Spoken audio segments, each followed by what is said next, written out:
নমস্কাৰ বন্ধুসকল, আজিৰ ভিডিঅ'ত আমি আলোচনা কৰিম অসমৰ নতুন ভোটাৰ তালিকা 2026 সম্পৰ্কে সকলো গুৰুত্বপূৰ্ণ তথ্য।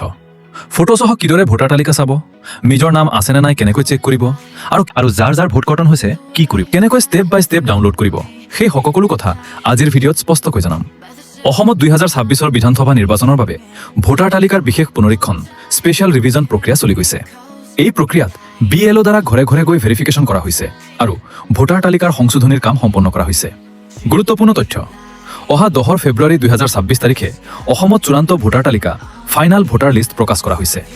নতুন ভোটাৰ তালিকাত কি থাকে? নতুন ভোটাৰ তালিকাত থাকিব ভোটাৰৰ নাম, voter ID, EPIC number, booth number আৰু ঠিকনা, ভোটাৰৰ ফটো, পৰিয়াল বা ঘৰৰ সদস্যৰ তথ্য ইত্যাদি। এই সকলো তথ্য সাধাৰণতে PPDF বা E-roll ফৰ্মেটত উপলব্ধ থাকে। ফটোসহ ভোটাৰ তালিকা কেনেকৈ ডাউনলোড কৰিব? ধাপ 1, আপোনাৰ মোবাইল বা কম্পিউটাৰত যোৱা https://voters.eci.gov.in/download-e-roll। এইটো ইলেকশ্যন কমিশ্যন অফ ইণ্ডিয়াৰ অফিচিয়েল ৱেবছাইট। ধাপ 2, ষ্টেট ড্ৰপডাউন লিষ্টৰ পৰা আসাম বাছক। ধাপ 3, ইয়াৰ অপশ্যনত 2026/ফাইনাল ৰোল/ড্ৰাফ্ট ৰোল 2026 বাছক। লেংগুৱেজ অসমীয়া/ইংলিছ/হিন্দী বাছিব পাৰিব। ধাপ 4, আপোনাৰ check, district check, assembly constituency check, polling booth part বাছক। ধাপ 5, কেপচা কোড ভৰ্তি কৰি ডাউনলোড বাটনটো ক্লিক কৰক। এতিয়া ফটোসহ ভোটাৰ তালিকা PDF আপোনাৰ ফোন বা লেপটপত ছেভ হৈ যাব। মোবাইল এপৰে সহজ উপায়, আপুনি ভোটাৰ হেল্পলাইন এপ Android/iOS ব্যৱহাৰ কৰিও ভোটাৰ তালিকা চাব পাৰিব। এই এপটোত থাকিব digital voter ID, ePIC, name/epic search, form 6 আৰু ফৰ্ম 8 QR/বাৰকোড স্কেন সুবিধা। গুৰুত্বপূৰ্ণ নতুন আপডেট, যদিও 10 ফেব্ৰুৱাৰীত চূড়ান্ত ভোটাৰ তালিকা প্ৰকাশ হৈছে, তথাপিও ফৰ্ম নম্বৰ 6, 7 আৰু 8 পূৰণ কৰি দাখিল কৰাৰ সুযোগ এতিয়াও আছে।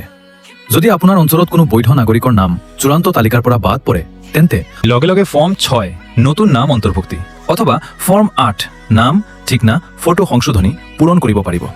এই প্ৰক্ৰিয়া 11 ফেব্ৰুৱাৰী 2026ৰ পৰা আৰম্ভ হৈছে আৰু মনোনয়ন দাখিলৰ আগদিনালৈকে চলি থাকিব। ই এটা ধাৰাবাহিক প্ৰক্ৰিয়া।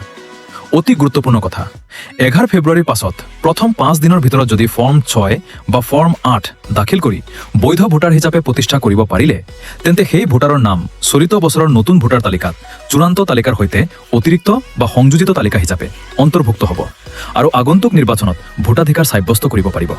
কিন্তু ফৰ্ম দাখিলত অধিক পলম হ'লে এই বছৰৰ তালিকাত নাম অন্তৰ্ভুক্তিৰ সম্ভাৱনা খুব কম হৈ পৰিব। ফৰ্ম দাখিলৰ পাছত কি হ'ব? ফৰ্ম 6 বা ফৰ্ম 8 দাখিল কৰাৰ পাছত সংশ্লিষ্ট নিৰ্বাচনী বিষয়াই শুনানিৰ বাবে জাননী জাৰি কৰিব। শুনানিতো উপস্থিত থাকোঁতে লগতে লৈ যাব লাগিব আধাৰ কাৰ্ড, পূৰ্বৰ ভোটাৰ কাৰ্ড বা এপিক নম্বৰ, নতুন ঠিকনাৰ প্ৰমাণ যদি প্ৰযোজ্য।